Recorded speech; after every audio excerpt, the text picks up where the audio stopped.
కబ్జాకు గురై చెత్తా చెదారంతోటి పిచ్చి మొక్కలతో నిండిపోయిన బతుకమ్మ కుంటని తిరిగి పునరుద్ధరించి మంచి అందమైన చెరువుగా మార్చడం అనేది గొప్ప విశేషం, గొప్ప అనుభవం. ఇది దేశానికి గొప్ప మోడల్గా కూడా ముందుకు రాబోతుంది. నగరాల్లో అనేక చెరువులు, కుంటలు కబ్జాలు గురవుతున్నాయి, కనుమరుగైపోతున్నాయి. కనుమరుగైన కుంటని తిరిగి పునరుద్ధరించడం అనేది ఇది దేశంలో అరుదైనటువంటి ఘటనలుగా మనం చూడొచ్చు.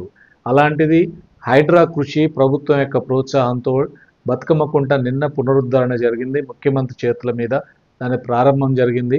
కుంట పునరుద్ధరించడం వల్ల భూగర్భ జలాలు పెరుగుతున్నాయి, పర్యావరణం పెరుగుతుంది, చుట్టుపక్కల ప్రాంతాల ప్రజలకి, చిన్నపిల్లలు ఆడుకోవడానికి వాకింగ్ ట్రాక్లకు కూడా ఉపయోగపడుతుంది.